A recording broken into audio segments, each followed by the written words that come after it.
So thank you so much Rashmi for being here. It's my pleasure talking to you. तो आपने ये कहानी बहुत बार सुनाई है, मैंने आपके लगभग सारे वीडियोस इस सत्र की तैयारी के लिए देखे हैं और आपकी किताब भी आ गई है। तो मुझे लगता है हमें वहीं से बात शुरू करनी पड़ेगी जहाँ से शुरू हुई थी। तो एक बार पहले कहानी सुनते हैं, फिर बातचीत करते हैं। नमस्ते। क्या मैं सुन सकती हूँ डीयू के मिरांडा हाउस के फेमस छात्राओं का नमस्ते? अब लग रहा है कि मैं विश्वविद्यालय के कैंपस पे आई हूँ। तो सबसे पहले मैं दैनिक जागरण परिवार का आभार व्यक्त करना चाहूँगी कि इन्होंने मुझे पुनः इनवाइट किया। पहली बार हम लखनऊ में मिले थे और आज यहाँ दिल्ली में ये संवाद हो रहा है। सबसे पहले मैं एक बहुत छोटे गांव से आती हूँ, उसका नाम उडुपी है। आप में से कितने लोगों को पता है कि उडुपी कहाँ है? एक दो लोगों को पता है। तो उडुपी भारत के दक्षिण में है, केरल और कर्नाटक के बिल्कुल बॉर्डर पे है। एक और भव्य समंदर है और दूसरी ओर घनी जंगल है वेस्टर्न घाट्स के। तो मैं इसी एक गांव से आती हूँ। तो आज जो ये हिंदी है हम थीम पर चर्चा हो रही है, मैं एक दक्षिण भारतीय कर्नाटका मूल की लड़की होते हुए कहना चाहूँगी कि हाँ, हिंदी है हम, और मैं भी हिंदी में ही आज आपसे बात करूँगी। पर मुझे थोड़ा माफ़ कर देना, मैं उन अंग्रेज़ों की तरह नहीं बोलूँगी कि हिंदी मुझे आती इसलिए नहीं है क्योंकि मुझे फैंसी होना है। मेरी मातृभाषा कन्नड़ा है, तो कभी कभी कन्नड़ के एक दो शब्द ऐसे एक्साइटेड में आ ही जाते हैं, तो प्लीज़ फॉरगिव मी।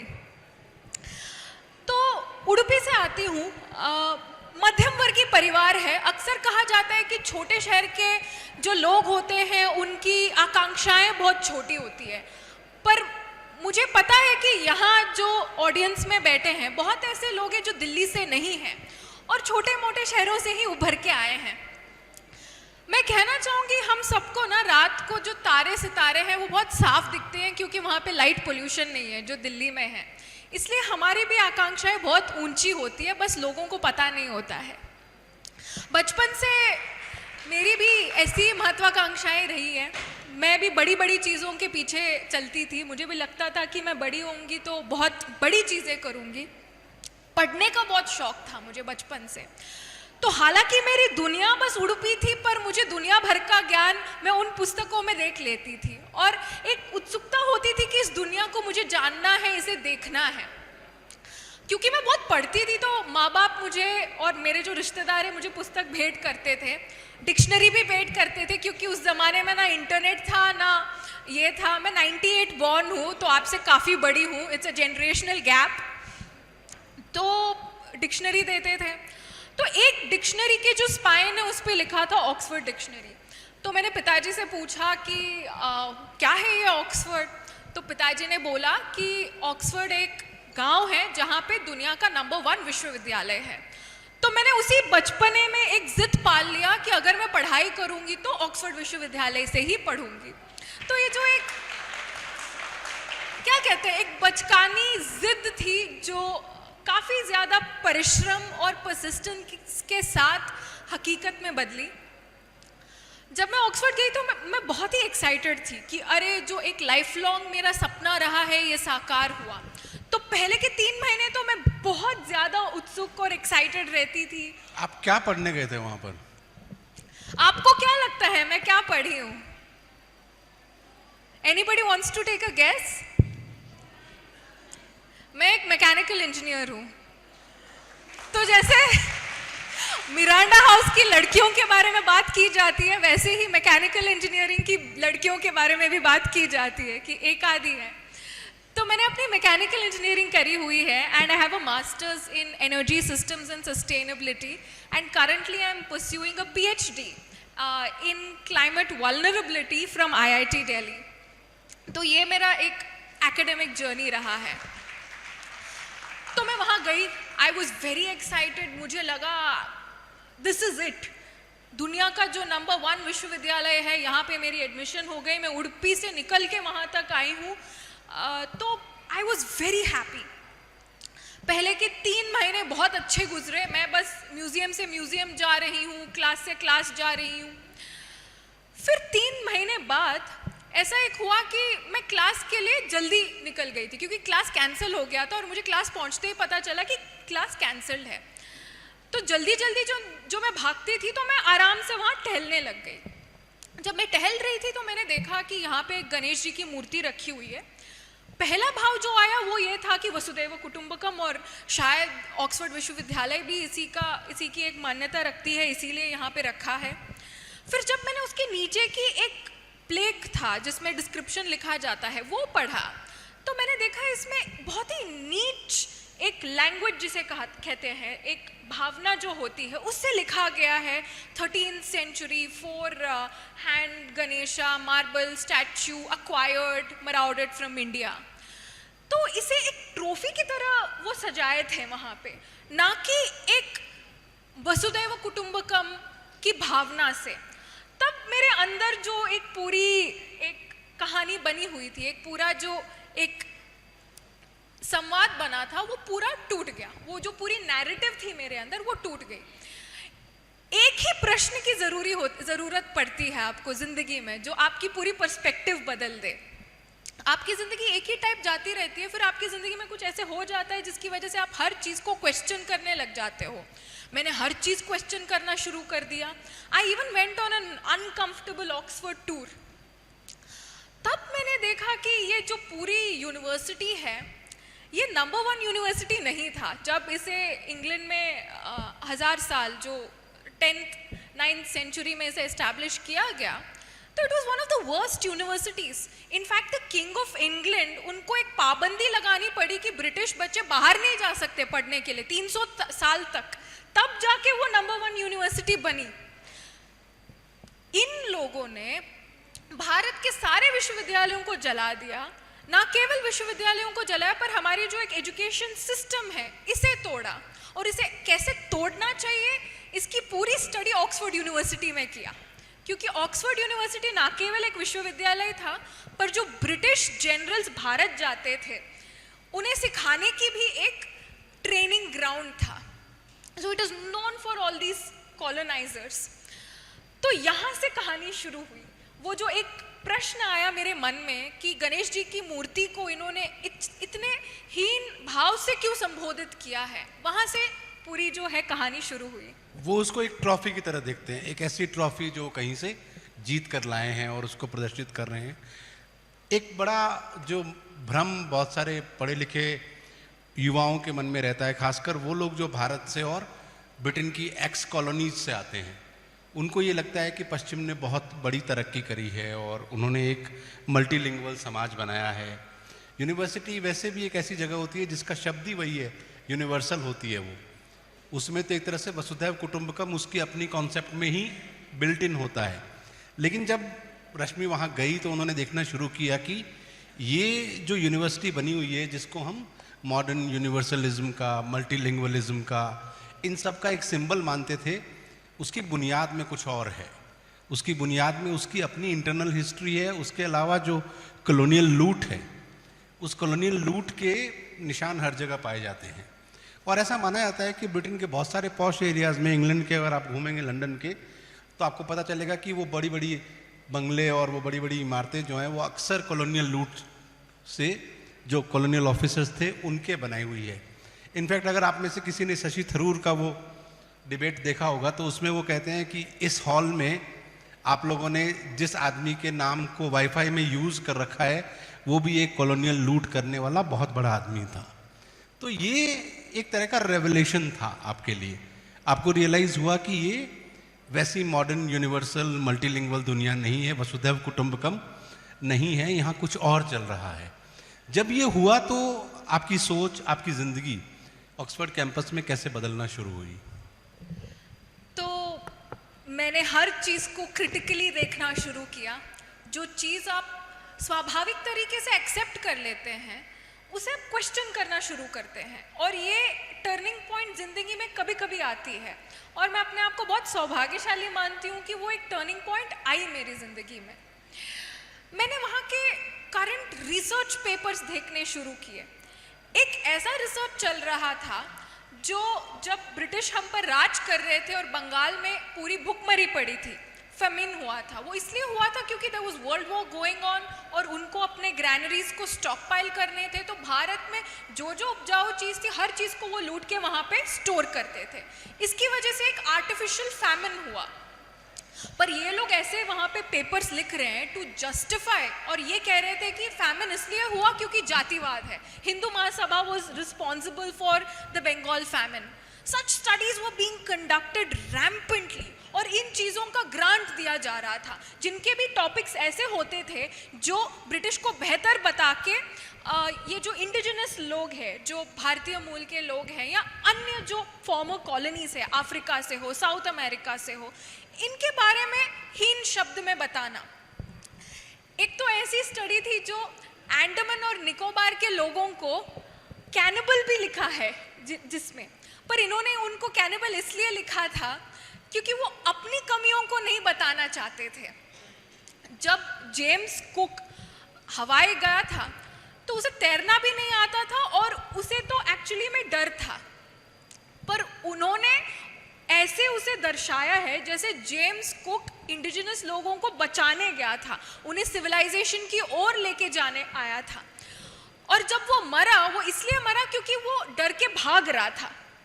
पर उन्होंने ऐसे लिखा कि नहीं, उसने अपनी जान को खतरे में डाल के, क्योंकि वो चाह रहा था कि उसके साथी इन इंडिजिनस लोगों को ना मारे, इसलिए वो मरा।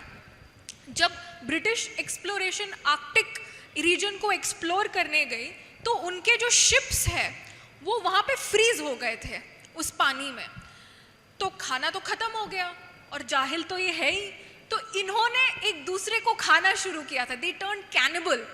पर उन्होंने अपनी हिस्ट्री बुक्स में क्या लिखा कि देयर वर इंडिजिनस पीपल जिन्होंने इनको खाया, जिसकी वजह से ये खत्म हो गए। तो this is the kind of distortion of stories that happens, and इसे मैंने बहुत नज़दीकी से देखना शुरू किया, and that sparked this whole change in me कि इसके बारे में कुछ करना चाहिए। अभी यहाँ तक आ गए, ये रियलाइजेशन भी हो गया, इसके आगे क्या। तो विश्वविद्यालय में एक स्टूडेंट यूनियन होता है, जैसे डूसू होता है। मुझे लगता है डूसू के चुनाव आ रहे हैं अभी और बहुत सारी तैयारियां हो रही है, पर्चे देख रही हूँ मैं। तो वहाँ पर भी चुनाव होता है और ऑक्सफोर्ड विश्वविद्यालय का जो स्टूडेंट यूनियन है वो काफ़ी फेमस है। वहाँ के जो अध्यक्ष हैं वो अलग अलग देशों के अध्यक्ष और प्रधानमंत्री रह चुके हैं। जैसे आपकी जो पूर्व छात्रा है वो अब दिल्ली की सीएम है। तो बहुत कंपटीशन रहता है और जो भी अध्यक्ष बन जाता है उसके बारे में वॉशिंगटन पोस्ट में लिखा जाता है, बीबीसी में उनके ओपिनियन पीसेस आते हैं। तो मुझे लगा कि मुझे अध्यक्ष बनना चाहिए। तो उडुपी एक लड़की के लिए ना केवल ऑक्सफोर्ड जाना काफ़ी था, पर अब वो अध्यक्ष बनना चाह रही थी। और मुझे कैंपस पे गए हुए 1-1.5 महीने ही हुए थे, कोविड का समय था, कोई सोशल एक्टिविटीज़ नहीं थे। मेरे जो क्लास में 3-4 लोग हैं उनके अलावा कोई मुझे नहीं जानता था। तो मैं इतनी अनपॉपुलर थी, फिर भी मैं अध्यक्ष बनना चाह रही थी क्योंकि मुझे लगा कि ये बात ठीक नहीं है।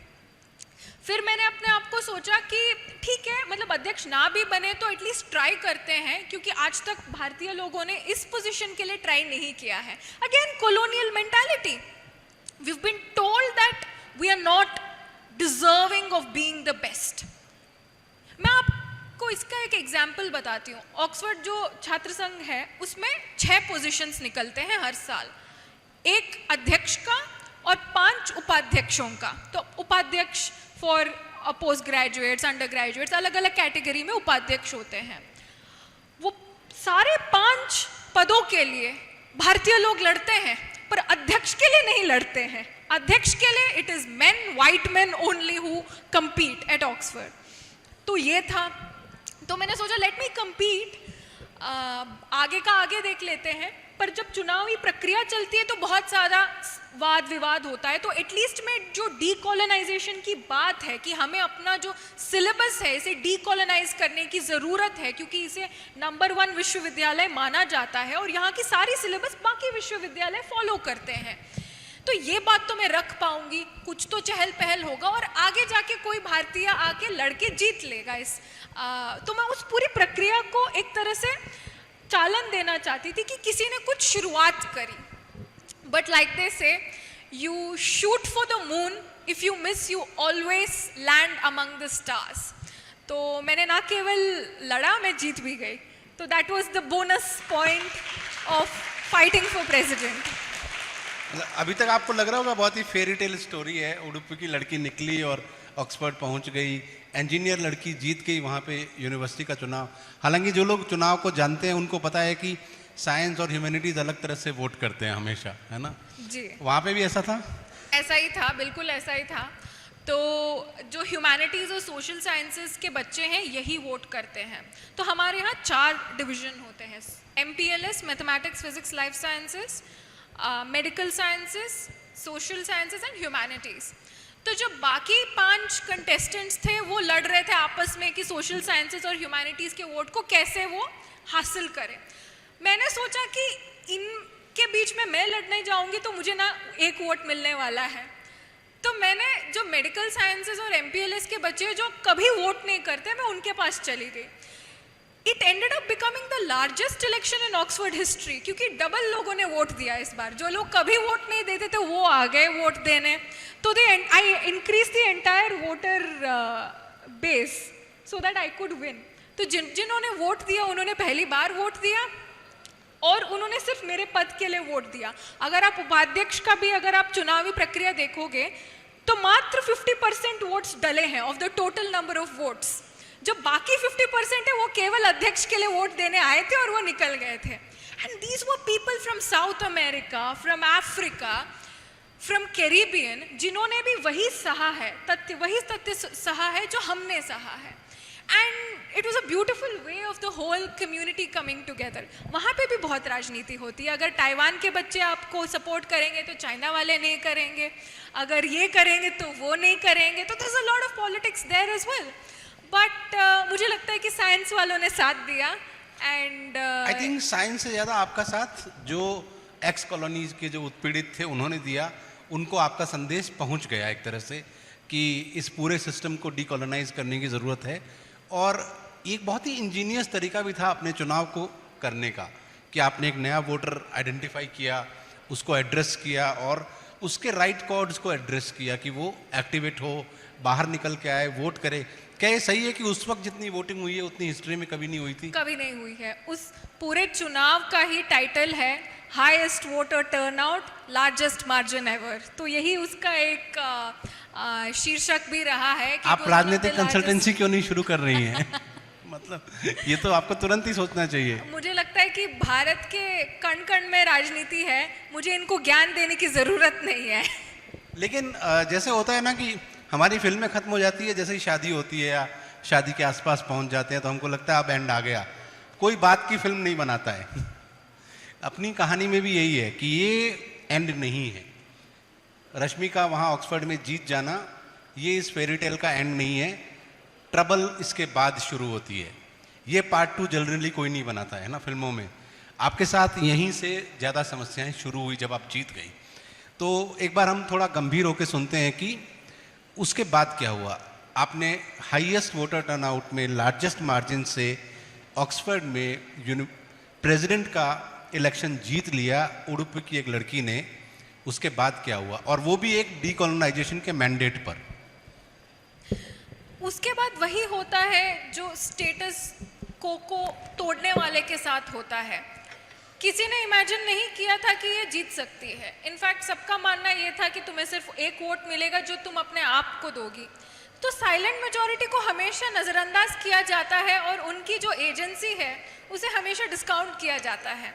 तो किसी ने एक्सपेक्ट नहीं किया।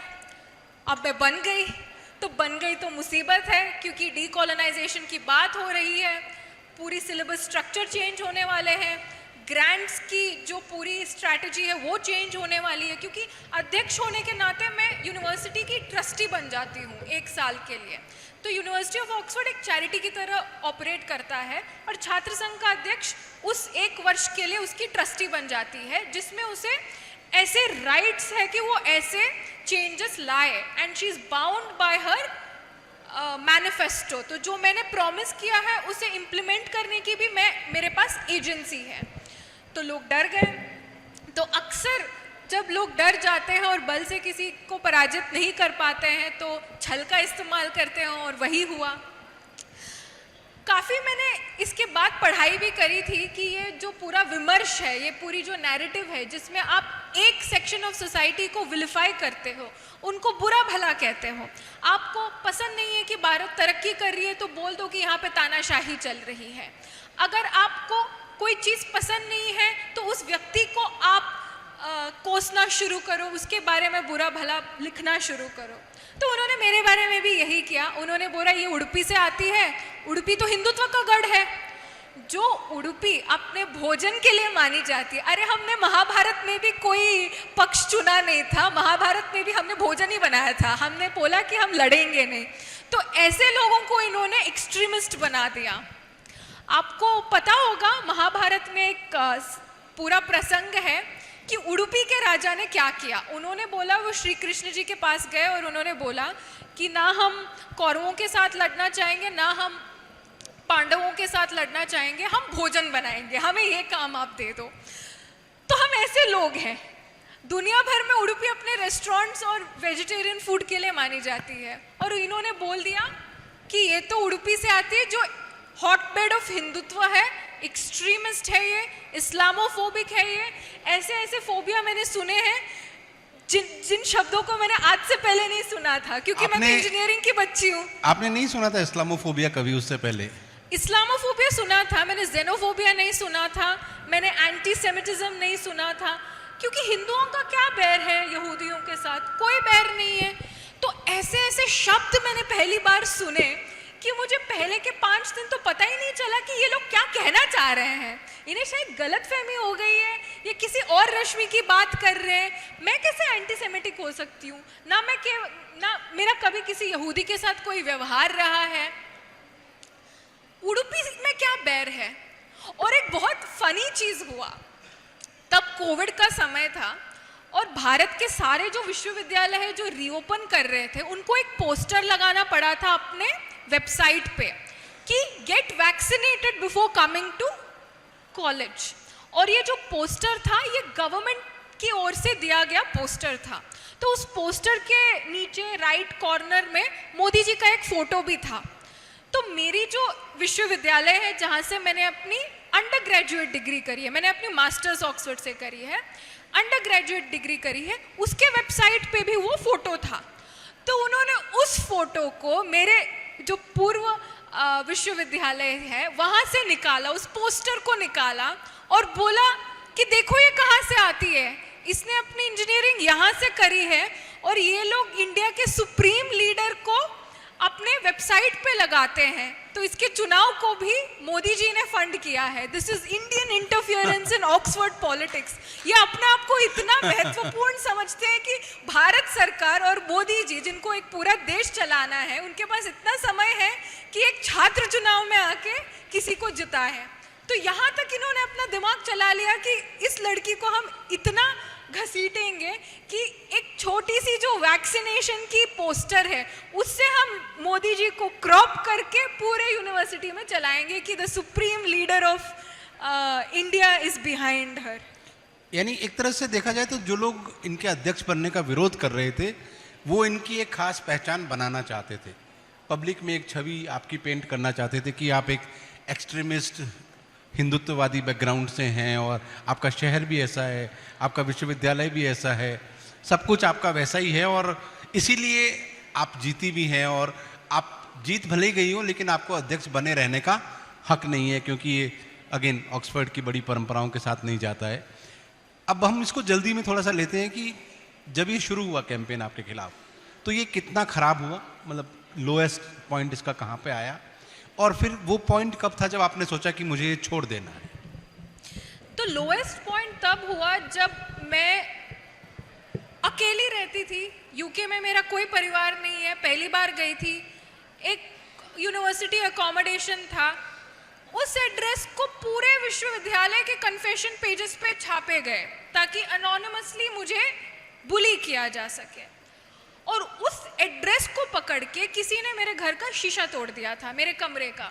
तो that was the low point when I felt कि मुझे इन्होंने इतना विलिफाई कर दिया है कि मुझे नुकसान पहुंचाना भी आज की डेट में जायज़ है, क्योंकि अगर आप किसी को भी इतना बुरा भला खेलो ना तो उसके खिलाफ कुछ भी करना जायज़ हो जाता है। जब जर्मनी में यहूदियों के खिलाफ पूरी प्रक्रिया चली तो उसके पहले उन्हें विलिफाई किया गया। ये जो हम विमर्श की बात करते हैं ये सिर्फ पन्ने या किसी वेबसाइट पे तक सीमित नहीं होती है, ये एक इंसान को एजेंसी देती है कि वो उसे लेके उस व्यक्ति को हानि पहुंचाए और सोसाइटी उसे कुछ ना कहे। बाकी जर्मन लोग कहाँ थे जब यहूदियों को मारा जा रहा था? वो वहीं थे, वो रोक सकते थे। जर्मनी की इतनी बड़ी पॉपुलेशन है, वो तो हिटलर की नाजी आर्मी के सामने तो बहुत बड़ी है पॉपुलेशन, पर उनकी मानसिकता में ये घुसाई गई थी कि यहूदी विलन है। वैसे ही मेरे बारे में ये घुसाया गया था कि मैं विलन हूँ और मेरे घर पर आक्रमण करना या मेरे शीशे तोड़ने या मेरे पीछे आना जायज़ है। तो that was the lowest point. तब मैंने सोचा कि आई हैव टू रिज़ाइन। मैंने रिज़ाइन इसलिए नहीं किया क्योंकि मेरे घर के शीशे इन्होंने तोड़ दिए थे। मैंने रिज़ाइन इसलिए किया क्योंकि as president of the University of Oxford I have no rights to make independent statements. जो भी मैं स्टेटमेंट दूंगी प्रेस में या अपने पर्सनल सोशल मीडिया में, उसे पूरे काउंसिल को पास करना चाहिए। तो मैं खुद को डिफेंड भी नहीं कर पा रही थी। जब सब लोग मेरे बारे में या उडुपी के बारे में बुरा भला कह रहे थे, I couldn't say anything in my defence. इतनी बुरी हालत हो गए थे। It was freedom of speech for all except me. तो ऐसी हालत थी। तो मैंने रिज़ाइन इसलिए नहीं किया क्योंकि ये मेरे पीछे है, मैंने रिज़ाइन इसलिए किया ताकि मैं इनसे लड़ सकूं, अपनी बात कह सकूं। Because until the lion writes his own story, every story will glorify the hunter. तो यही हो रहा था मेरे साथ। तो मैंने रिज़ाइन किया, पर मैंने लड़ाई वहीं से शुरू की। The minute I resigned, I put out a letter. मैंने हर जो आउटलेट ने, Daily Mail, BBC, Washington Post, जिन्होंने भी मेरे खिलाफ लिखा, मैंने सबको खत लिखा कि ये मेरा पक्ष है, पर किसी ने उसे नहीं छापा। दिस इज तो वेरी नेचुरल कि दूसरे पक्ष को तो छापना नहीं है, एक ही पक्ष को छापना है। मैं पुलिस के पास चली गई कि देखो मेरे घर के शीशे तोड़ रहे हैं, मेरे बारे में ये सब कह रहे हैं, ये तो रेशियल अटैक है। एक विश्वविद्यालय के प्रोफेसर ने ये तक लिख दिया था कि Oxford is not ready for a Hindu president. इतना विलिफाई किया गया था मुझे अपने आइडेंटिटी के बेसिस पे, जो चुनावी मुद्दा था ही नहीं। ये जिन्होंने लिखा था वो भारतीय तो नहीं थे? ये भारतीय मूल के थे, पर अपने आप को अंग्रेज से ज्यादा सफेद समझते थे। तो ये वैसे व्यक्ति थे। पर ऐसी एक पूरी सिचुएशन बन गई थी कि विश्वविद्यालय के जो प्राध्यापक है ये भी लिख रहे हैं ऐसी चीजें।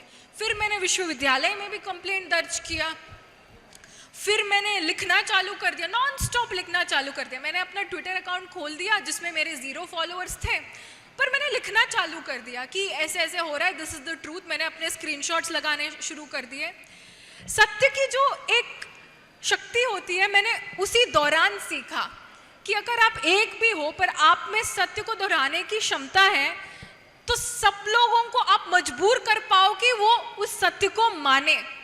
पर आपको मेहनत करनी पड़ेगी कि उस सत्य को आपको उतनी बार दोहरानी पड़ेगी जितनी बार असत्य को दोहराई गई है। तो बस यही अंतर है एक विमर्श को तोड़ने में और उस विमर्श का हिस्सा बनने में, कि आप में बस पेशेंस और परसिस्टेंस की ज़रूरत है, भले ही आप एक व्यक्ति हो। और मैंने ये पूरा देखा कि 6 महीनों में रेजिग्नेशन के बाद, रेजिग्नेशन के तुरंत बाद एक व्यक्ति मुझसे बात नहीं करना चाह रहा था। जब मैं अपने लोकल सुपरमार्केट जाती थी कुछ भी खरीदने, तो लोग अपना पूरा रास्ता बदल लेते थे कि इसके पास तो नहीं जाएंगे। तो ऑटोमेटिक आइसोलेशन हो गया था कोविड के दौरान। कोरोना वायरस के साथ साथ लोग भी मेरे पास नहीं आना चाह रहे थे। पर 6 महीने बाद I was more popular than I ever was on campus, even before during elections.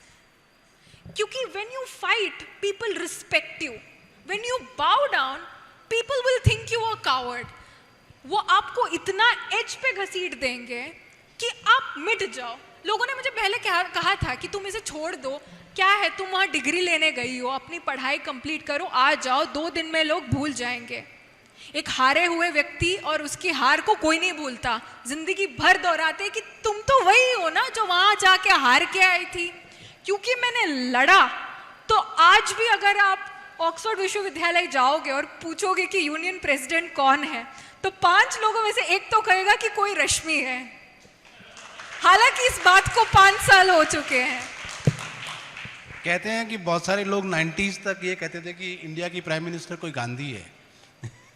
मतलब अमेरिका में ऐसे चलता रहता था, लोगों को याद यही रहता था। वैसे ही अभी भी कुछ लोग मिल सकते हैं जो रश्मि को बताएंगे कि वो प्रेसिडेंट है। बट यहाँ मैं एक चीज़ को पूरी तरह से आपको कम्युनिकेट करना चाहता हूँ कि जब उन्होंने इस्तीफा दिया तो उसकी वजह ये नहीं थी कि ये उनके सामने हारा हुआ महसूस कर रही थी। इन्होंने ये समझा कि टैक्टिकली अपनी लड़ाई लड़ने के लिए ज़रूरी है कि अब मैं इससे आज़ाद हो जाऊँ और एक इंडिपेंडेंट प्लेटफॉर्म से अपनी बात शुरू करूँ। इसका सबसे बड़ा सबूत ये है कि उसके बाद से, उस दिन से ये लगातार लड़ रही हैं। इन्होंने लड़ाई बंद तो किसी दिन नहीं की उस दिन से, बल्कि बड़े पैमाने पे शुरू की है। तो लेकिन ऐसा कुछ जगहों पे मैंने पढ़ा है कि क्या कुछ एक डिस्क्लोजर साइन हुआ था कि आप कुछ बातें नहीं कह सकते पब्लिक में। तो ये बहुत फनी चीज़ है। तो जब यूनिवर्सिटी ने अपना इंटरनल इन्वेस्टिगेशन पूरा किया कि इस प्रोफेसर ने क्यों इसके बारे में ऐसे लिखा, क्या ये सही था, क्या प्रोफेसर का ये लिखना कि ऑक्सफोर्ड विश्वविद्यालय एक हिंदू अध्यक्षा के लिए तैयार नहीं है, या वाकई में सही था, तो इस पर पूरी जांच हुई। जांच होकर मुझे एक रिपोर्ट भेजा गया और ये बोला गया कि आप इस रिपोर्ट की फाइंडिंग्स को किसी के साथ शेयर नहीं कर सकते, जबकि मैंने कोई एनडीए साइन नहीं किया था और उस प्राध्यापक जो है उन्हें विश्वविद्यालय छोड़ना पड़ा। तो वहाँ तक बात हुई। और ऑक्सफोर्ड एक ऐसी जगह थी जब दिवाली के लिए डिनर ऑर्गेनाइज करते थे ट्रिनिटी कॉलेज वाले, ये वो, और वहाँ पे डिज़र्ट में बीफ जेलेटिन वाली चीज़ों को सर्व करते थे। और जब हिंदू बच्चे कहते थे कि ये हमारे धर्म के खिलाफ है, how can you do this, तो वो कहते थे कि oh we are so sorry, it was an oversight. अगर किसी और धर्म के साथ ऐसा होता, उनकी डाइटरी प्रेफरेंस को कोई रिस्पेक्ट नहीं करता, तो क्या होता। पर आज क्योंकि ये पूरा संघर्ष हुआ, तो आज जब हिंदू बच्चे सरस्वती पूजा का आयोजन करते हैं ऑक्सफोर्ड विश्वविद्यालय में, तो ऑक्सफोर्ड विश्वविद्यालय की वाइस चांसलर तक आती है हर साल, क्योंकि हमने उसे इस लड़ाई के दौरान ये दिखाया कि हिंदू कमज़ोर तो नहीं है। हम अपनी आइडेंटिटी हर जगह नहीं थोपेंगे। जब मैंने अध्यक्षा की लड़ाई लड़ी थी तो मैंने नहीं थोपा था अपनी आइडेंटिटी। इनफैक्ट हिंदू धर्म उस पूरे चुनावी मुद्दा ही नहीं था, पर उन्होंने ज़बरदस्ती उसे घसीटा, तो उसका उनको भरपाई आज भी करनी पड़ रही है और करते रहेंगे। दोस्तों, हमने रश्मि की कहानी सुनी कि उडुपी से एक लड़की इंजीनियरिंग करते हुए ऑक्सफोर्ड पहुंची, वहाँ पे उसने पूरी हेजेमनी को चैलेंज किया, उसके बाद वो छात्र संघ की अध्यक्ष बनी। ऐसे हालात बनाए गए कि उनको वो छोड़ना पड़ा, लेकिन छोड़ने के बाद बल्कि उसी दिन से उन्होंने अपनी लड़ाई जारी रखी और एक तरह से उस प्रक्रिया में उनकी अपनी पहचान उभर के आई है। उस लड़ाई से एक फाइटर के तौर पर एक एथनिक पहचान भी उनकी उभर के आई है। मैं आप लोगों से सवाल लूँगा, लेकिन उससे पहले मेरे पास 4 सवाल है आपसे, ठीक है? और मैं थोड़े से मुश्किल सवाल आपसे करना चाहता हूँ, है ना? जैसे मान लीजिए पहला सवाल, आपने कहा कि एक पॉइंट पे ये मैसेजिंग हुआ कि Oxford is not ready for a Hindu president, लेकिन 2016 में लंदन में एक पाकिस्तानी मेयर बना है, हम जानते हैं, है ना? और उसके बाद ऋषि सुनक वहाँ पे प्राइम मिनिस्टर भी बने हैं।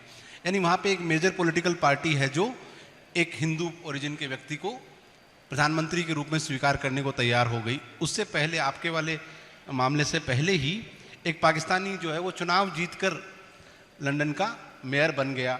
तो क्या आपको लगता है कि ये पूरे ब्रिटिश समाज की समस्या नहीं है, एक पर्टिकुलर एकेडमिक इंस्टीट्यूशन की समस्या है?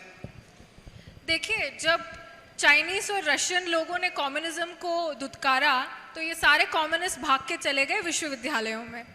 तो अब क्योंकि कोई उन्हें वोट नहीं देना चाहता है, तो ये विश्वविद्यालय में बैठ के जो छात्र राजनीति है, इसी में अपना जो पूरा एम्बिशन है, इसे वहीं पे वो पूरा करना चाहते हैं। तो ये एक अनफेयर रियलिटी है कि बेचारे छात्र संघ के बच्चों को ये जो एज ओल्ड कम्युनिस्टिक चुनावी प्रक्रिया है, इसका हिस्सा बनना पड़ रहा है। वरना किसको फर्क पड़ता है कि ऑक्सफोर्ड के छात्र संघ में हो क्या रहा है, क्यों कोई प्राध्यापक इसके बारे में लिख रहा है।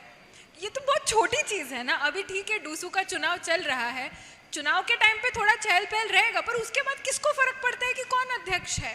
ठीक है, कुछ चेंजेस लाएंगे, नहीं लाएंगे, पर इसलिए ये बहुत इंपॉर्टेंट बन जाती है क्योंकि इन प्राध्यापकों के पास कहीं और जाने की जगह नहीं बची है, सारे देशों ने इनको रिजेक्ट कर दिया है। That is the unfair reality and this is the truth of how things happen, कि ये इस छोटी चीज को इतना बड़ा बना लेते हैं और अपनी पूरी जिंदगी की प्रतिष्ठा इसी में खोजने लग जाते हैं। तो अगर आप एक यूनिवर्सिटी का माहौल देखेंगे, एकेडमिक माहौल देखेंगे और रियलिटी देखेंगे कि दुनिया में क्या चल रहा है, तो ज़मीन आसमान का फ़र्क रहता है। तो आते ही बाहर एक तरह से धक्का लग जाता है कि भाई दुनिया में चल क्या रहा है ये, बाहर तो एक हिंदू प्रधानमंत्री बना हुआ है, पर ये कैंपस के अंदर क्या चल रहा है। आज की डेट में पिछले कई चुनाव से ऑक्सफोर्ड जो एक पूरा जिला बनता है, वहाँ पर कभी कंजर्वेटिव पार्टी नहीं जीत पाई है, जो ऋषि सुनक की पार्टी है। और ऐसा है कि जो सारे कॉमनवेल्थ के बच्चे हैं, हम भी हैं, हमें भी वोटिंग राइट मिलती है जब हम वहाँ रहते हैं। अगर आपके पास रेसिडेंसी परमिट है तो आप वोट कर सकते हो, सिटीजनशिप की ज़रूरत नहीं है। और जो सारे बाकी बच्चे हैं जो ऑक्सफोर्ड पढ़ने आते हैं, तो वो भी अपनी जो वोटिंग डिस्ट्रिक्ट है वो ऑक्सफोर्ड में बदल देते हैं ड्यूरिंग द टेन्योरशिप। तो वो कभी हमेशा लेबर पार्टी ही आती है। अगर लेबर पार्टी से भी ज़्यादा लेफ्टिस्ट कोई पार्टी आएगा तो वो भी जीत के आएंगे वहाँ पे, क्योंकि पूरी जो एग्जिस्टेंस है इस आइडियोलॉजी की वो कैंपस में और कैंपस तक ही सीमित है, ब्रिटेन में भी और अन्य जगहों पे भी। तो ये एक अनफॉर्चुनेट रियलिटी है। भारत में भी एक मजाक चलता है कि मतलब कम्युनिस्टों का आखिरी गढ़ जो है वो अब जेएनयू ही बचा है, मतलब वहाँ पे हार बाकी सब जगह तो ऑलमोस्ट हो ही गई है। सो ये आप मान रही हैं कि ब्रॉडर जो ब्रिटिश समाज है वो वैसा नहीं है, ये कॉन्सेंट्रेशन जो आपको दिखाई दिया रेशियल प्रिजुडिस का, कॉलोनियल हैंगओवर का, ये आपको ऑक्सफोर्ड में ज़्यादा दिखाई दिया। दूसरा मुझे आपसे जो 4 ही सवाल करने हैं मुझे आपसे, तो दूसरा सवाल मेरा ये है कि एक पहचान उन्होंने आपकी बनाई है ना, जब उन्होंने आपका विरोध करना शुरू किया तो कहा कि आप एथनिकली हिंदू हैं, उसमें भी एक्सट्रीमिस्ट हैं। क्या आपको लगता है कि वो पहचान फिर आपने खुद भी अपने ढंग से डिस्कवर की, और क्या आज अपने आप को हिंदुत्ववादी कहेंगी? देखिए, पहचान जो होती है, अस्मिता जो होती है, इसका हम कद्र करते नहीं है, क्योंकि जो आपको फ्री में मिला है उसकी आप कद्र क्यों ही करेंगे? आपको फ्री में मिला है ना। तो it is called the tragedy of common property. जो कॉमन प्रॉपर्टी होता है उसका कोई ख्याल नहीं रखता, क्योंकि वो सबका है और किसी का भी नहीं है एक साथ। तो अस्मिता भी वैसी ही चीज है, सबका है पर किसी का भी नहीं है। पर एक अस्मिता की बहुत गहरी एक इम्पॉर्टेंस रहती है अपनी ज़िंदगी में, और मैंने तभी ये चीज़ जानी। जब ये सब मेरे साथ हुआ तो मैंने थोड़ा पढ़ना भी शुरू कर दिया कि सोशल साइंस की भी पुस्तक पढ़ लेते हैं, थोड़ी अपनी इतिहास को भी जान लेते हैं। तो मैंने देखा कि जो भारतीय अस्मिता है ये भी एक बहुत ही डीप रूटेड अस्मिता रही है, जो बहुत सेल्फ रिलायंट रहा है। 8th सेंचुरी 9th सेंचुरी की अगर आप बात करेंगे, it was a great civilisation. Military wise, economically हम लीड कर रहे थे। दुनिया की जो 33% जीडीपी थी वो हमारी थी, सोने की चिड़िया थे हम, ना केवल आर्थिक व्यवस्था पर मिलिट्री वाइज एज वेल। और इसका जो कोई डिस्क्रिप्शन हमारे किसी हिस्ट्री बुक्स में नहीं है। आपको अगर इसकी डिस्क्रिप्शन चाहिए तो आपको पर्शियन बुक्स में ढूंढना पड़ेगा। पर्शियन किताब में हाली लिखता है, वो दीन हिजाजी का बेबाक बेड़ा, वो अपने एक कॉन्करर के बारे में ये लिखता है कि हमारा एक था वो दीन हिजाजी का बेबाक बेड़ा, जिसने अक्साए आलम तक अपना पूरा निशाना साध लिया था, पर वो डूबता है गंगा के दहाने आकर। उन्होंने भी भारत के बारे में यही लिखा है कि उनके सबसे पराक्रमी जो राजा रहे हैं वो भी डूबे आके गंगा के दहाने ही। फिर क्या हुआ? फिर जब उन्हें पता चला कि हम इन्हें बाय फोर्स नहीं हरा सकते हैं, तो उन्होंने बाय फार्स हमें हराना शुरू किया। उन्होंने हमारे खिलाफ लिखना शुरू कर दिया। देयर आर 2 डिक्शनरीज, फरांगे आमीद और लुगात। अगर आप देखेंगे, these 2 dictionaries come in a gap of 300 years। तो पहली किताब में हिंदू का वर्णन बहुत सुंदर तरीके से किया जाता है। वो तिल जो एक सुंदर लड़की के चेहरे पे होता है, दिल को चुराने वाला, कैसनोवा, ऐसे लिखा जाता है। सच अ ब्यूटीफुल वर्ड। पर अगर आप 300 साल बाद उसी डिक्शनरी, उसी पर्शियन डिक्शनरी को देखेंगे, उसमें लिखा गया है काला, चोर और काफिर। जो काला तिल है उससे काला निकाला गया, दिल को चुराने वाले से चोर निकाला गया, और काफिर तो ऐड किया गया। तो ऐसे चीजों को डिस्टॉर्ट किया जा रहा है पिछले 1000 वर्षों से, क्योंकि एक सभ्यता तब हारती है जब वो अपने हथियार नहीं छोड़ती है, जब वो अपनी अस्मिता से, अपना जो पूरा विश्वास है अपनी अस्मिता पर, उसे छोड़ती है, जब उसे लगने लगता है कि हम इंफीरियर है, तब वो अपनी लड़ाई हारती है। आजकल मैं रंजीत सिंह जी की जो बायोग्राफी है वो मैं पढ़ रही हूँ, तो मैंने देखा कि कैसे उन्होंने एक बहुत छोटी सेना की टुकड़ी को लेके इतने पराक्रमी जो राजा आते थे हिंदुस्तान पर हमला करते थे, उन्हें कैसे उन्होंने पूरी तरह से डिफीट किया और वहां पे उन्होंने अपना जो पंजाब का पूरा साम्राज्य है उसे खड़ा किया। पढ़ने लायक है। तो हम उन लोगों के वंशज हैं जिन्होंने कभी हथियार नहीं फेंके, पर हम ये भूल चुके हैं, इसीलिए हमारी आज हार हो रही है। तो इसे जो हम भूलते हैं ना, यही हमारी गलती है। तो अस्मिता के बारे में मैंने यही जाना, क्योंकि हमें ये मुफ्त में मिला है, इसीलिए हम इसका कद्र नहीं करते हैं। जो अभी का जो कंटेम्प्रेरी आज के दिनों का जो हिंदुत्व का सोशियो पॉलिटिकल मूवमेंट है, वो अक्सर कॉलोनियल टाइम पीरियड जो है उसको स्ट्रेच करता है ना, वो ब्रिटिश से पीछे तक ले जाता है। इसीलिए कई बार लोग 800 साल 1000 साल उसकी गुलामी की बात करते हैं। आपकी सोच की प्रक्रिया में भी वो एक्सटेंशन हुआ है। ऑक्सफोर्ड में जाने के बाद आपने जो ब्रिटिश पीरियड है उसके बारे में सोचना शुरू किया, लेकिन ऐसा लगता है कि अब आप उससे पीछे तक अस्मिता के सवाल पे जा रही हैं। क्या ये सही होगा कहना? ये सही होगा, क्योंकि आपको हमेशा जड़ तक पहुंचना बहुत ज़रूरी है कि इस पूरे मुद्दे का जड़ क्या है। पर अगर आप हमारी पूरी इतिहास की किसी भी पन्नों को उठा के देखेंगे तो आपको ये डिस्टॉर्शन दिखाई देगा। Take for instance the independence movement 1947, उससे पहले क्या विमर्श गाड़ा गया? ये विमर्श गाड़ा गया कि India is a country of little village republics. जो ब्रिटिशर्स ने पूरा विमर्श बताया था कि भारत में सिर्फ गांव है और गांव में बिछड़ापन है और हम जाके उन्हें सभ्यता की ओर लेके जा रहे हैं, तो उसी नैरेटिव को हाईजैक करके उसी को इस्तेमाल किया गया हमारे पूरे जो इंडिपेंडेंस मूवमेंट में। ये बताया गया कि yes, we were village republics, so we know how self governance runs, that is why we know कि हम कैसे इस देश को आगे लेके जा सकते हैं, क्योंकि हमें रिपब्लिक का मतलब पता है। हमने ये नहीं बोला कि ब्रिटिश से पहले हमारे यहाँ सिटीज भी थे।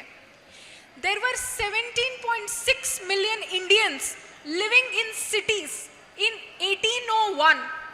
जब ब्रिटिश भारत आए तब पूरे यूके की भी पॉपुलेशन 10 मिलियन से ज्यादा नहीं थी। यूके की पॉपुलेशन की डबल पॉपुलेशन भारत के शहरों में रहते थे। शहर मदुरई, वाराणसी, ऐसे शहरों में जिन्होंने दुनिया को इतनी विरासत दी, इसे पूरा उन्होंने डिस्टॉर्ट कर दिया। और हमने भी स्वतंत्रता संग्राम के दौरान इसी को अपनाया कि हम तो थे ही गांववासी, इन्होंने आके शहर बसाए, पर हमने ये बताया कि शहर ने हमें तरक्की नहीं दी, बल्कि यहाँ पे करप्शन होता है। हमने ये नहीं बोला कि इन्होंने हमें शहर नहीं दिए और हमारे शहर बहुत उच्च स्तर पर थे। हमने बस उसी जो उनका दिया हुआ पूरा विमर्श था, उसी को मरोड़ कर अपनी जो एक मतलब है, अपना एक मतलब है, उसे निकाला। तो आज सच तक जाने की जरूरत है। शॉर्टकट लेंगे अगर हम, तो हम आसानी से लोगों को समझा सकते हैं, क्योंकि लोगों के मन में ये जो आधे आधे विमर्श है ये बचपन से गड़े हुए हैं। अगर आपको उन्हें सच बताना है तो आपको ज्यादा मेहनत करनी पड़ेगी। पर क्या आप में ये दम है कि आप वो मेहनत कर पाओ? क्या आप इतना मेहनत कर सकते हो कि आप लोगों को स्क्रैच से बताओ कि आपका सत्य क्या है, जो हमारे स्वतंत्रता सेनानी भी नहीं कर पाए? उन्होंने बहुत किया, हमारे देश के लिए बहुत दिया, मैं इसे जुटला नहीं रही हूँ। पर वो जो विमर्श की बात आई, विमर्श की जब बात आई तब हम पीछे हो गए। चाइना में बहुत जो है खामियां हैं, वहां पे तो you don't have democracy as well, पर उन्होंने एक चीज सही किया। जब उन्हें फ्रीडम मिला जापानीज लोगों से, तो जापानीज लोगों ने वहां पे बहुत बुरा हाल किया था उन लोगों का। तो उन्होंने ये बोला, चाइनीज लोगों ने ये बोला कि we are the children of a great civilisation, जो हमारे साथ हुआ पिछले 100 सालों में, ये हो ही नहीं सकता। हम इसे मानते ही नहीं है कि ये हमारे साथ हुआ है। और उन्होंने वापस अपने सोसाइटी को बिल्ड करना शुरू कर दिया। वो बात, वो रीढ़ की हड्डी जो हमारे पूर्वजों में था, वो हम खो चुके हैं। उस विमर्श को हम खो चुके हैं कि हम भी एक भव्य जो परंपरा है उसके डिसेंडेंट्स हैं, और हम में भी वो ताकत है कि हम उस भव्य पास्ट को रियलाइज कर पाए। जब हम खुद नहीं मानेंगे तो हम कैसे उसे साकार करेंगे? तो उस नैरेटिव को बदलने की ज़रूरत है, और उसके लिए हार्ड वर्क करना बहुत ज़रूरी है। दूसरे लोग कर ही रहे हैं। तमिलनाडु, जिसमें 98% हिंदू रहते हैं, वहाँ पर भी तो द्रविडियन आइडियोलॉजी का जन्म हुआ। जब पेरियार पहली बार गया था अपनी द्रविडियन आइडियोलॉजी बताते हुए, उसे सहराने वाला कोई नहीं था। वो अकेले सड़कों पे घूमता था और उसे लोग पागल कहते थे कि ये क्या कर रहा है, पागल है ये आदमी। पर उसमें इतनी हिम्मत थी कि वो अपनी बात को दोहराए, हालांकि वो झूठ था, पर 1000 बार दोहरा के उसने उस झूठ को उस पूरे प्रदेश का सत्य बनाया, जहां पर हजारों सालों की एक सत्य रह चुकी है, जो उस प्रदेश को भव्य बना चुकी है। और आज उनकी ये हालत है। तो पूरी जो डिसीजन है वो आपके हाथ में है कि क्या आप सच तक पहुंचना चाहते हैं, क्या आप इतना काम करना चाहते हैं कि आप सच को लोगों के सामने लाए, ना कि एग्जिस्टिंग नैरेटिव्स को पूरा ट्विस्ट करके अपने इसके हिसाब से शॉर्टकट निकाले। तो शॉर्टकट से हमें उभर के जो है सत्य तक पहुंचने की जरूरत है, क्योंकि सत्यमेव जयते ना अनृतम। डेफिनेटली, मतलब आपको अपनी पहचान के सारे स्रोतों तक जाना होता है, उनको ढूंढ के निकालना होता है, अपने लिए ऐतिहासिक प्रेरणाएं लेनी होती है। लेकिन इस प्रक्रिया में बहुत बार एक खतरा ये होता है कि एक प्रतिशोध का भाव जन्म ले लेता है, और आप एक ऐसे आइडियोलॉजी को सब्सक्राइब करने लगते हैं जो उन हिस्टोरिकल रॉन्ग्स को सही करना चाहती है, प्रतिशोध लेना चाहती है, और वो फिर वर्तमान में जो लोग हैं उनसे लिया जाता है। इसी को एक तरह से एक इलिबरल डेमोक्रेसी का उद्भव आजकल माना जा रहा है कि पूरे दुनिया में ही, सिर्फ भारत में नहीं, कई सारे लोग भारत में भी आशंका बताते हैं कि एक तरह की इलिबरल डेमोक्रेसी है, क्योंकि अस्मिता की ये पहचान जब गाढ़ी होती जाती है तो फिर आप वर्तमान में प्रतिशोध लेना चाहते हैं। आपको ये खतरा लगता है क्या, खासकर भारत के संदर्भ में? देखिए, प्रतिशोध की भी एक सीमा, एक विडंबना है। तो आप सही कह रहे हैं कि जब प्रतिशोध होता है तो वो एक सीमा को पार कर देती है, और वो प्रतिशोध का फिर मतलब खत्म हो जाता है। किसी अच्छे कारण से प्रतिशोध शुरू होता है, फिर वो एक पीक पे आ जाता है कि वो भूल जाते हैं कि वो क्यों प्रतिशोध कर रहे थे। जैसे ब्लैक लाइव्स मैटर हुआ, एक अच्छे मुद्दे पे ही शुरू हुआ था, फिर वो भूल गए कि क्या चल रहा है यहाँ पे, और जो दुकानें हैं उसे जलाना शुरू कर दिया। पर भारत में ये कभी नहीं हो सकता है। ये क्यों नहीं हो सकता भारत में? हमारे जो राजा महाराजा थे बहुत पराक्रमी थे, पर जब जंग नहीं चल रहा था तो उन्होंने क्या किया? तो अगर आप हिस्ट्री देखेंगे तो उन्होंने भव्य भव्य महल बनाए, उन्होंने जो आर्टिस्ट थे, लेखक है, उन्हें सराहा, उन्होंने अपने एनर्जी को पॉजिटिवली रीडायरेक्ट किया।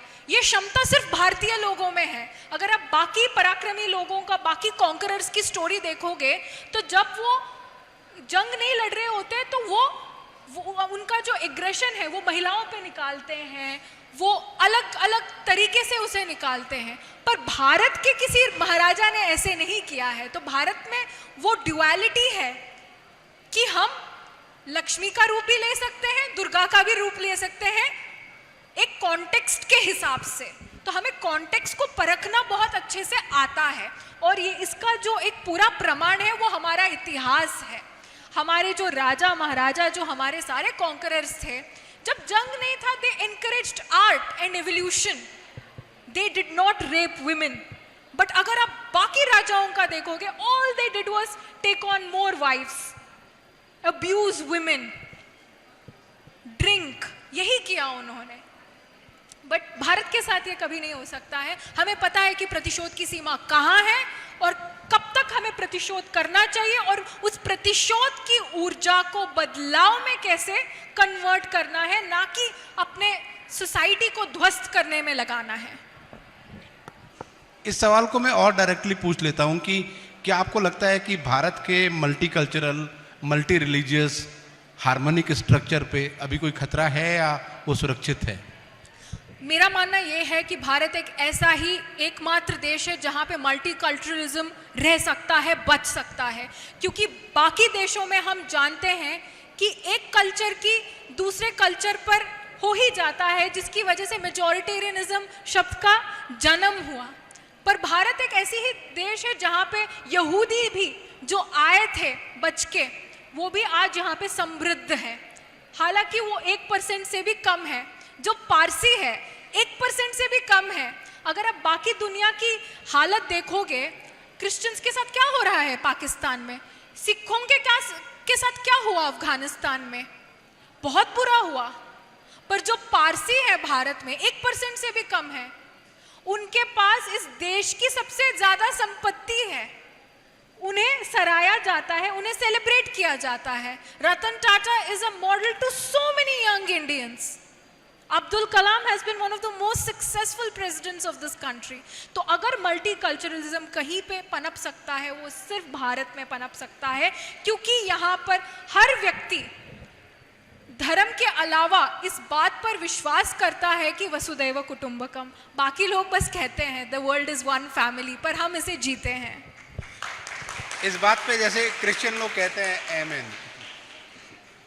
तो मुझे लगता है मुझे आपसे बस लास्ट चौथा सवाल एक ही करना है। आपने बहुत बड़ा एक तरह का एक रोल अदा किया है पिछले 3-4 साल में, एक वॉइस के तौर पर, एक एक्टिविस्ट स्पीकर के तौर पर, और आपने किताब भी लिखी है। तो आप अपनी भूमिका आगे क्या देखती है? देखिए आप एक्टिव पॉलिटिक्स कर चुकी हैं तो कहीं लगता है डाउन द लाइन कि आप प्रैक्टिकल इलेक्ट्रल राजनीति में जाने वाले हो कभी? देखिए ये सवाल हमसे मत करिए, हमें नहीं पता है कि हमारा भविष्य हमारे लिए क्या लिख कर लाया है, क्योंकि हमने कभी ये नहीं सोचा था कि हम ऑक्सफोर्ड पहुँचेंगे। जब हम पहुँचे हमने ये नहीं सोचा था कि हम छात्र संघ के अध्यक्ष का चुनाव लड़ेंगे या हम बन जाएंगे छात्र संघ के अध्यक्ष। तो मैं बस यही चाहूँगी कि मेरे जीवन में मेरा जो भी काम हो, इससे हम एक सिस्टम को एफिशिएंसी की ओर लेके जाए।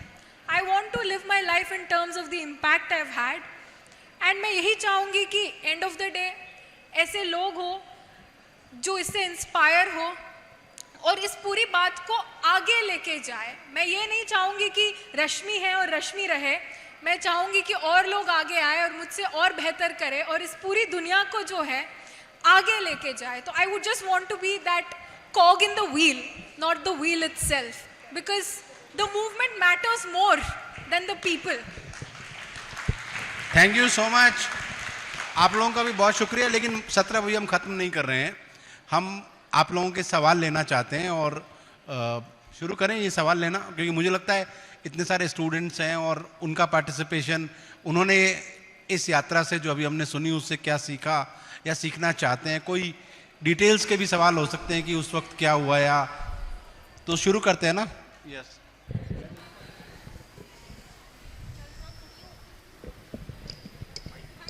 नमस्ते मैम। नमस्ते सर। मैम जो आपने जो स्टोरी बताई, मुझे उससे आपसे 2 सवाल पूछने हैं। मेरा पहला सवाल ये था कि आपने बताया कि हमारी हिस्ट्री को कैसे ब्रिटेन ऑक्सफोर्ड यूनिवर्सिटी में पढ़ाया जा रहा है, इससे साफ है कि वो हमारे हिस्ट्री को बहुत नीचा दिखा रहे हैं। आपने कोशिश भी की उसे सुधारने की, बट क्या आप उसे कर पाए? और अगर नहीं तो अभी भी चल रहा होगा। तो वो ऐसा है कि वो एक साइकिल बना दिए हैं जिसमें उनके आने वाली हर जनरेशन को वही पढ़ाया जाएगा और हर बार वो हमारे देश को नीचा दिखाएंगे, जबकि ये गलत नहीं है। तो हम इसे कैसे सुधार सकते हैं?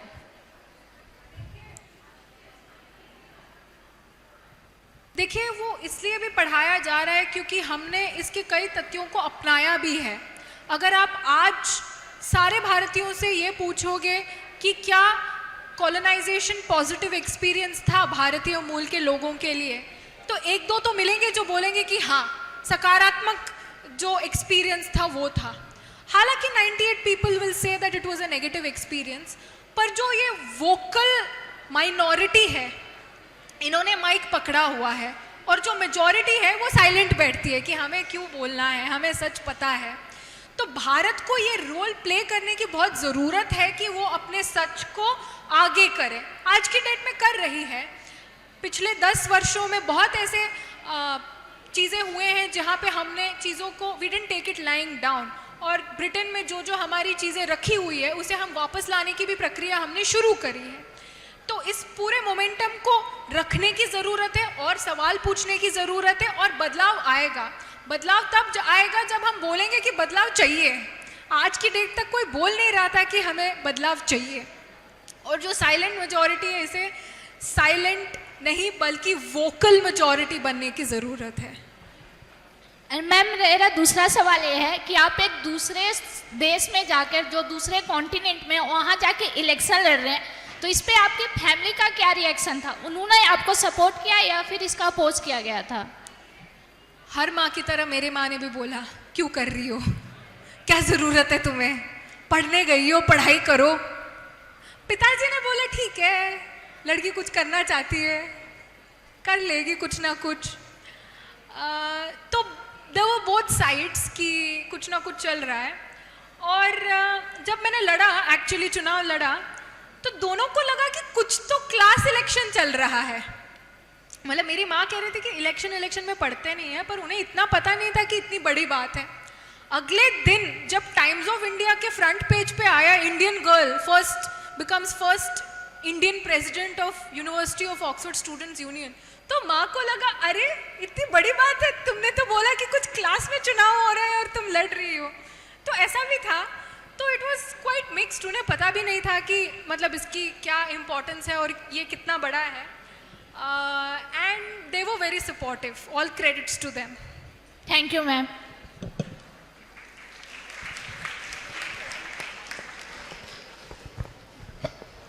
नमस्कार मैम, सबसे पहले तो बहुत बहुत धन्यवाद कि आप यहाँ आई, और मैं आपकी जो आपका काम है मैं उसकी बिल्कुल हृदय से सराहना करती हूँ। आप बहुत अच्छा काम कर रही हैं, परंतु क्योंकि जितना मैं समझती हूँ आपने बहुत गहरा अध्ययन किया हुआ है भारत को लेकर और भारत की संस्कृति को लेकर, मैं आपसे जानना चाहूँगी कि जो भारत के गुलामी के वर्ष रहे हैं, भारत हारा क्यों, भारत गुलाम रह कैसे पाया? क्योंकि लोग जो बोलते हैं कि जातिवाद था और धर्म के पिछड़ेपन होने की वजह से, परंतु आप इसको कैसे देखती हैं? मैं इसके कारण आपसे चाहूँगी। धन्यवाद। Thank you so much. मुझे लगता है कि हम बहुत ही सेंसिटिव लोग हैं। हम एक ऐसी परंपरा से आते हैं जहाँ पे किसी को क्षति पहुँचाना बुरी बात मानी जाती है। तो अगर हम पर कोई आरोप लगाता है तो पहले हम प्रति आरोप नहीं लगाते हैं, बल्कि अपने अंदर झांकते हैं कि क्या सच में मैंने ऐसे कुछ किया है। ये हमारी संस्कृति है कि हम अच्छे हैं, ये बुराई नहीं है। इसीलिए अनफॉर्चुनेटली इसकी एक डिसएडवांटेज भी है। ये जितनी अच्छी बात है उतनी भी बुरी भी है। अच्छी इसलिए है कि भारत के अगर मैं किसी भी कोने में जाऊं, मैं कर्नाटका से हूं, मैं दिल्ली में पहली बार 2 साल पहले आई थी और मैंने हिंदी अपना ऐसे 10-15 दिन में ही उठा लिया था, क्योंकि लोगों ने इतने प्यार से मुझसे बात करना शुरू कर दिया। और मतलब वो एक पूरा भाव है। यहाँ पर भी मुझे रोटी मिल जाएगी अगर मैं यहाँ इधर उधर घूम रही हूँ और मुझे भूख लगी है, कोई ना कोई मुझे खिला देगा। कर्नाटका में कोई आपको खिला देगा, क्योंकि हम सेंसिटिव लोग हैं। क्योंकि हम सेंसिटिव हैं, हम आरोप को भी जल्दी अपना लेते हैं। जैसे हम अच्छी चीज़ों को, लोगों को, हर चीज़ को अपनाते हैं, ये जो आरोप लगते हैं इसे भी हम अपना के अपने आप को कमज़ोर महसूस करना शुरू कर देते हैं। तो हमें इस चीज़ को मानने की ज़रूरत है, इस चीज़ को पहचानने की ज़रूरत है कि पूरी दुनिया हमारी तरह नहीं है। पूरी दुनिया वसुदैव कुटुंबकम को नहीं मानती है, हम मानते हैं। तो अच्छाई तब तक अच्छाई और सही रहती है जब तक बाकी लोगों को भी उसका कद्र हो, और जहाँ पर उसका कद्र ना हो तो हमें उस हिसाब से चलने की ज़रूरत है। तो भारत को ये पहचानने की ज़रूरत है। अगर हम विश्व पटल पर जाके बोले कि हाँ थप्पड़ तो मारा, दूसरे गाल पे मारो, तो वो मार देंगे। भारत ही ऐसा देश है जो नहीं मारेगा। तो हमें इस डिफरेंस को मानने की ज़रूरत है और एक मायावी के साथ मायावी की तरह ही डील करने की ज़रूरत है। ये मैं नहीं कह रही हूँ, श्री कृष्ण जी ने कहा था महाभारत के संदर्भ में कि अच्छाई रखो अपना अपने पास। भगवान अर्जुन भी हार गए थे। भगवान Arjun is the perfect example of a modern day Indian, कि लोग आरोप लगा रहे हैं और इनको लग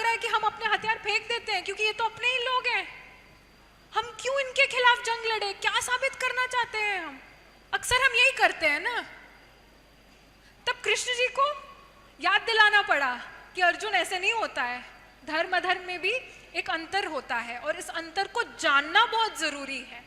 तो आज के जो युवा है, आज का भारतीय जो है, उसे वैसी ही तरह, अर्जुन की तरह कृष्ण जी की जो टीचिंग्स है भगवत गीता को इंटरनलाइज करके अलग अलग लोगों के साथ अलग अलग तरीके से पेश आने की जरूरत है। अमेरिका के साथ हमें कैसे पेश आना है, ब्रिटेन के साथ हमें कैसे पेश आना है, हमें नेपाल के साथ कैसे पेश आना है, रशिया के साथ कैसे पेश आना चाहिए, इसका अंतर हमें पता होना चाहिए। इसी के साथ मैं सत्र के वक्ताओं से निवेदन करती हूँ कि कृपया मिरांडा हाउस गेस्ट रजिस्टर पर अपने हस्ताक्षर करें और इसकी शोभा बढ़ाएं।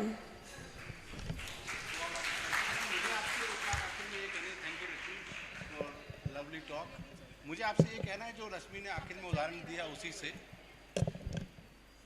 नहीं चल, जो रश्मि ने लास्ट एग्जाम्पल दिया उसी से मुझे ये सत्र कंक्लूड करना है। उन्होंने कहा कि महाभारत में कृष्ण ने ऐसा किया। आप ये जान लीजिए, महाभारत में कोई बाहरी शत्रु नहीं है, वो एक परिवार के भीतर, एक हिंदू परिवार के भीतर हो रहा है। वहाँ पे कोई मुस्लिम नहीं है, वहाँ पे कोई यवन नहीं है, कोई ईसाई नहीं है, कोई कॉलोनियल फोर्स नहीं है, लेकिन उसके बावजूद भी कमियां हैं। तो जब कोई भी समाज या सभ्यता ऐसा मानने लगती है कि वो सब दूसरों से बेहतर है, तो वो उस राह पर चल पड़ती है जिस पे कभी ब्रिटेन चल पड़ा था, क्योंकि उन गोरे लोगों को लगता था कि वो दुनिया में सर्वश्रेष्ठ हैं। हमें उन खतरों के प्रति आगाह रहना चाहिए, हमें ये मान के चलना चाहिए कि कमियां भीतर भी हो सकती हैं, क्योंकि महाभारत इसका सबसे बड़ा उदाहरण है कि शत्रु सदैव बाहर नहीं होता है, वो परिवार के भीतर भी हो सकता है और आपको उससे भी लड़ना होता है। Thank you so much everybody. Jagran, बहुत सारे दोस्त यहाँ पर है। अब मैं professor doctor Hina Singh ma'am से निवेदन करती हूँ कि आप कृपया मंच पर आएं और इस सत्र के वक्ताओं को स्मृति चिन्ह देकर सम्मानित करें।